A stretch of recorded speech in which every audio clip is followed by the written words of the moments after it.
Ah, yes. Begin the stream early so that you could get the stuff you wanted to get done before the stream would properly begin. Good idea, Flower. No. I'm finally here. Oh. All I did was went to go get a drink. Then I got a phone call. Then I got a knock on the door. Howdy, howdy. Let us do the news. I'm not gonna do any silly preamble. Schedule for the week, chat. You know it's an off week when I can't find a good profile pic for this schedule. I don't think we're going to be in an issue necessarily. I always got a different Persona character in the background. So this week I got Madarami. Madarami doesn't have actual like custom art, so I just used his profile pic and put it in the background. But I've mapped out the remaining 4 weeks we have before I'll be stopping and playing something else for a bit. And that's going to be 8 more streams of this. I should be able to finish this by then. Or at least season 1. Fingers crossed. I don't know. It will be difficult not to, I think, right? Alongside that, Ninja Gaiden 3 chat. I played it. It was the easiest one. Well, in terms of floor percent anyway, it was the easiest one. The other two were not that bad. Or the other two were awful. Ninja Gaiden 2's final boss was bullshit. I don't understand how even being good at that game, you would get even close to seeing the final phase of that fight. The first 2 phases were bullshit. While this game, it wasn't that bad, I would say. I think the hardest part of the final boss was the first part, but then you could just like stay on the walls and wait for him to come down to you. I kept waiting for the villain from the first 2 games to show back up, considering he appeared in Ninja Gaiden 2, but no, he didn't appear. It was a weird game, Ninja Gaiden 3. Like, it talked about like a different plane of existence, life energy, and a giant, like, ancient ship that can travel dimensions. It went places. It went places, chat. But, as I alluded to during your stream, Maelstrom, I have been playing a little game called Ninja Gaiden Sigma. Now, I am fully aware that this is not Ninja Gaiden Black or the original game. The differences, as far as I can see, are a couple of weird changes they made, and also the fact that it's a little bit easier. They have save points less spread out, and they also have more healing drops, which honestly I've been fine with so far, because it's been difficult but not impossible is how I would describe Ninja Gaiden Sigma.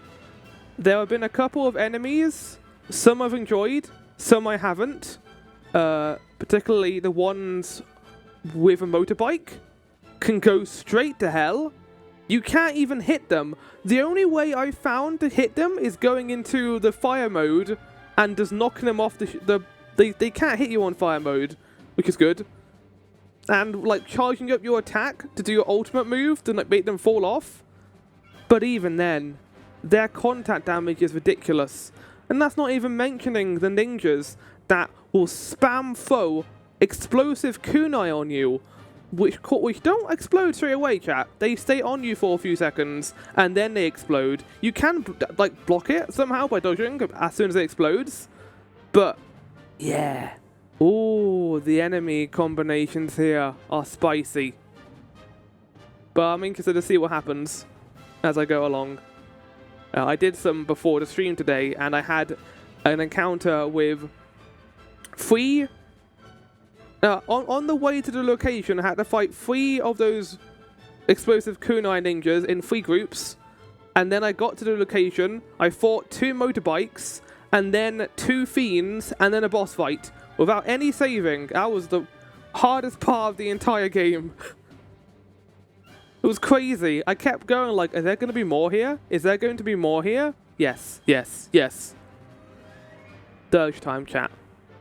It's time. So, I didn't have an awful time with this game. I thought this game was bad in the same way Crisis Core was bad, where Crisis Core made me feel ill from the awful dialogue. But honestly, the combat is fine. it's a little boring. Is like probably the extent I'd go with this game so far.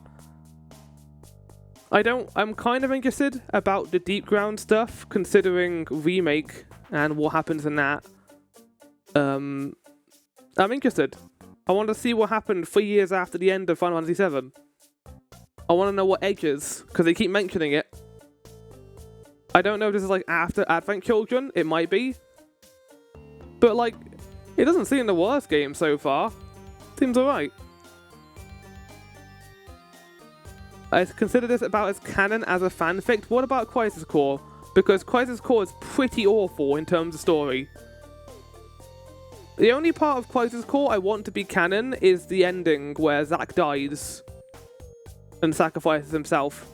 That's the only part of Crisis Core I like. As it's been almost purged from the series. What do you mean Dirge has? Because Dirge is like the most, like, the most furthest in the timeline, right? Unless they like say otherwise, it will still happen, right? I assume. I don't know though. Anyway, Avama Born, part 3 chat. We meet the Scions and the first trial. I forgot how many times you have to play Return to the Awakened Sands. Also, part 4 is going to be very long because I didn't realize that part 4 was not. I was like, okay, we'll make part 4 all the Sylph stuff. The Sylph stuff is very long. I thought that was going to take like 2 hours at most. But I forgot about the memorial services and meeting Alphino and Alisaie, and also meeting Biggs and Wedge. So this is going to be probably a 4-hour long episode. So look forward to that. Part 4, Flower spends 4 hours in the game listening to dialogue. And then I have a Soul Harvest chat, as this went on last time. Dragon Ball Z Sagas. This sure was an action game. I sure am playing a lot of action games right now, aren't I? Combined with this, Dirge Cerberus, Ninja Gaiden Sigma. You can kind of like tell which one's the best one. It's this one. It's this one, chat. I really like how this game plays. But the other two are mid. This is very bad. I would say the combat is basically, can you outpace their beams? Can you do your Kamehameha faster than their garlic beam? If you can, you win. Anime talk. I finished RE0 Season 2. I'm not going to be starting Season 3 until all of Season 3 is out. So, I think probably April to May time, I think, right? To give overall thoughts, and so you don't see that, because I want to talk about that in a second. It's one of my favourite animes I've ever watched. Seriously. Season 2. What a step up. Season 1 was great. I love Season 1. Had some of the best episodes of anime I've ever seen. Season 2 was like, what if we do that for every single episode? And I was like, yeah, give me this. The main complaint I heard about Season 2 is the fact that it was boring. What? How is Season 2 boring? It has some of the best character arcs I've ever seen in any like animated media, but let alone not animated media, any media ever. It's beautifully animated. Music's great. There's a bunch of action scenes in there, which, to be fair, this show isn't about action. Like, if you watch the Season 1 finale, you'll know what the show is about. And, like, that's always been the focus. It's not necessarily the most action-driven show. Don't understand people who find it boring even watching a week by week. It felt like each episode went by in 5 minutes. I know. And, like, the talking scenes are the best part of the show. One of the best episodes from Season 1 was literally just a scene with Subaru and Rem talking for 20 minutes. In one location. Like, how does the writer do this? I'll tell you why. Because they're really good at writing a really detailed story. Doesn't necessarily explain everything to you. That during the, well, I would say the flashback portion of the episode, of the season, they introduce a bunch of characters I've never seen before. And I didn't care. Because I knew they'd explain it later. Like, what? This character can alter reality by just saying they want the reality to be altered? Okay. They'll explain that, how that works later. I don't know, not like worried about like it now. They don't need to explain this. We don't need to know this. But this is the cutest part of the show, where Emilio thought that when boy and girl kiss, they make baby. Apparently, this is a joke, like a joke in anime, like where girls just don't understand how pregnancy works, and it was very adorable. So I thought after this, I will talk about all the anime I've watched, and I'll do a small ranking. I'm not gonna go too crazy into this, because I put this to go in like 5 minutes. But just to go through my ranking of all anime I've seen, Fullmetal Alchemist is still my favorite anime ever. It's going to be hard to top this. It's also one of the first anime that I've seen, and I love it from start to finish. I've seen it 2 to 3 times now. Re:Zero, again, what an anime. It's literally perfect. And it's so different to Fullmetal Alchemist as well. Bupin, Attack on Titan, great. I will say beginning season 4 as late as I did was probably a mistake, because I had no idea what was going on for the first 10 episodes. And then I was like, okay, now I understand. Jujutsu Kaisen, great action. Season 2 is even better than season 1. Frieren, great. Love Frieren. One of the most unique anime I've seen. Very chill, very slice of life. Dan. I mean, it's great. It combines humor with like one of the biggest gut punches of an episode I've ever seen. And then we got great. So we're kind of in the column with the shows I watch with my friends. So I've seen this with a friend, My Hero Academia, which I think is good. I would describe it as like a weekly, small-scale superhero show, which has a great premise and like endlessly interesting characters. Like, they just throw like new characters out of nowhere. It's like, oh wow, this writer is very good at just making new characters interesting. Demon Slayer is great, but I would describe it as popcorn stuff. And Promised Neverland, I've only seen season 1. I have not seen season 2 on purpose, because I've heard season 2 ruins the show. So I'm not watching season 2. I'm just going to stick to season 1, and the rest of the show doesn't exist. As far as I'm concerned, it ends after they escape. Promised Neverland season 1 was great. Season 2, man, I wish you didn't even bother. And I got some recommended animes that I might watch now that I'm done. I'm going to be going through some live action shows. Like, I want to finish watching a Star Wars show that I put off for a while. And then I might return to another anime. So we'll see. But that's it. And games I'm currently playing. Still Mario, still Ninja Gaiden. Let's do Orb. Yeah, I had to, I know you put that in the Discord mail, and I added it to my list after reading it, and I was like, okay, what's its Western name? And then I found out it was called Orb. That's good. So if you want to know my taste, chat, this is my taste.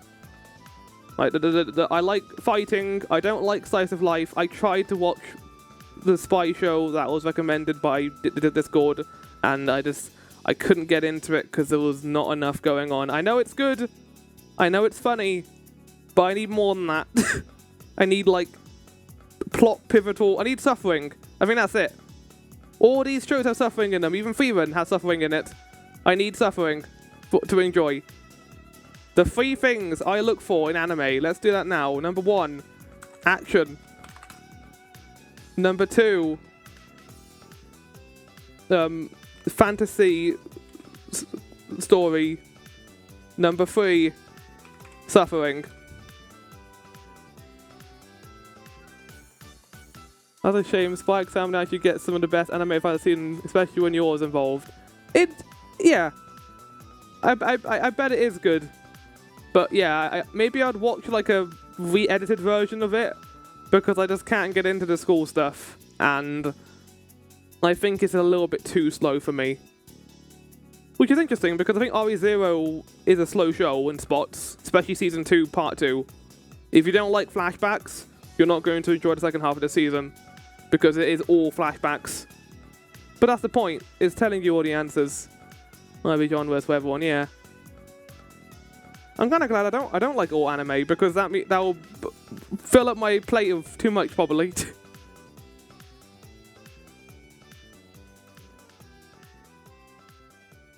Anyway, let's do guess the game, and then we're gonna get into Persona. Luckily, Persona doesn't have a long intro, because we didn't do a whole lot last time.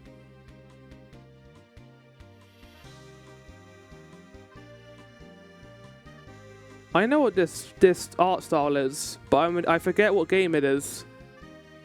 These trees look familiar. Oh, well, I know what it is now.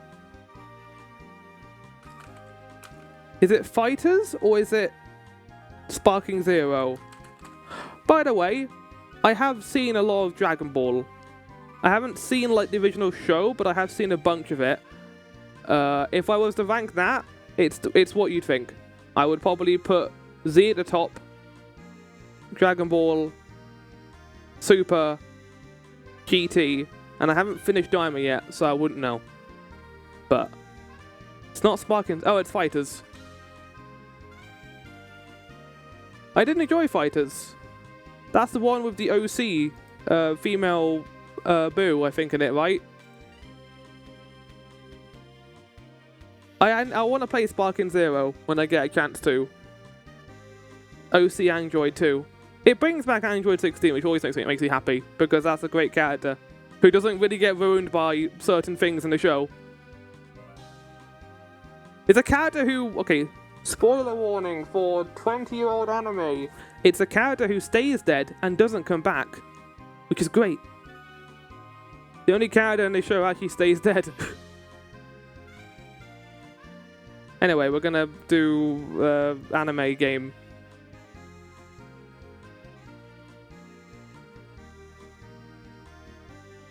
"20-year-old anime for DBZ?" It is 20-year-old. Is it 30 years old? Oh shit, you're right, aren't you? More like 35. Oh. Well, I mean during the Cell Saga. That was during the 90s, right? That was during the 90s, right?